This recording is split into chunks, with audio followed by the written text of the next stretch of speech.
Greetings one and all, I'm Red Angel, and welcome to another episode of Late Night Ponderings, my series of mini-editorials that covers a wide range of subjects. Today's subject, X-Men Apocalypse and the Absence of the Mundane.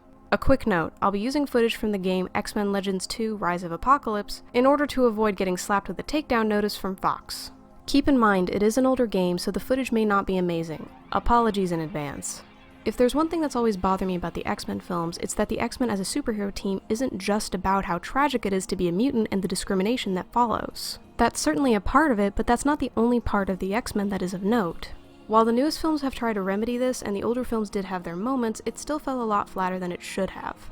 A lot of what the X-Men is a balance of tragedy, conflict, and comedy, which is prevalent in the best runs of the various series carrying the X-Men name.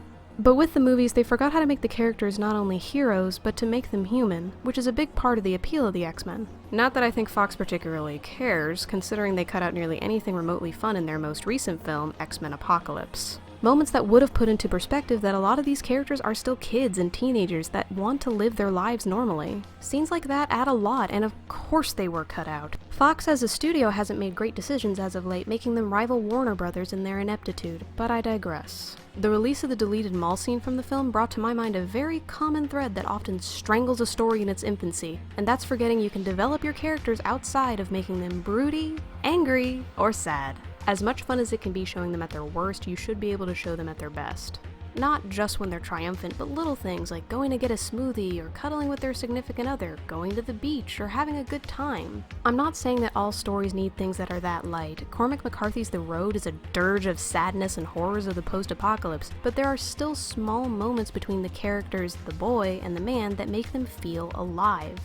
Glimpses into the minds or lives of the characters are what thread the story together and make it believable. It's like you're actually observing them in this world, and that the characters are in fact real people, not just cardboard cutouts on the screen or on the page. Seemingly mundane moments can make your audience believe that they're in the world that you've created alongside these characters living their lives. It gives the story a more immersive element to it that will draw someone in and refuse to let go. It's why it's important to find a balance within whatever creative medium you choose to write a story in. Just going from action set piece to action set piece doesn't make a movie interesting. It makes it a slog to sit through because the only investments you could potentially have in the story is, can X solve Y? Or, is Q going to survive Z's punch?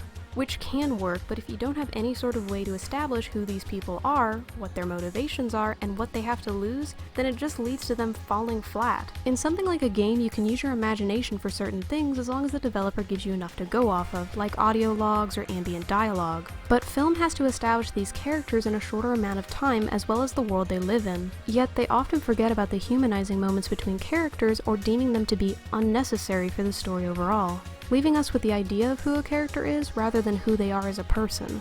Sure, Nightcrawler can teleport around, but what happens if he had a brain freeze while at the mall with his friends? Jean Grey is a powerful psychic, but how does she play Joust against Cyclops? Things that are small and minor like that add life and color to this world that wasn't there previously, and it establishes what these characters have to lose if Apocalypse takes over. Not just their lives, but these small moments between one another they can never get back if Apocalypse destroys the world. These moments show not only their bond as friends, but what they have to lose in the upcoming conflict and part of their motivations for becoming heroes. Amidst all the chaos and bombast that exists in the world that you create, you need to show the quiet and the mundane. For without that, you just make a world that can be recreated by listening to Hans Zimmer at max volume while smashing action figures together.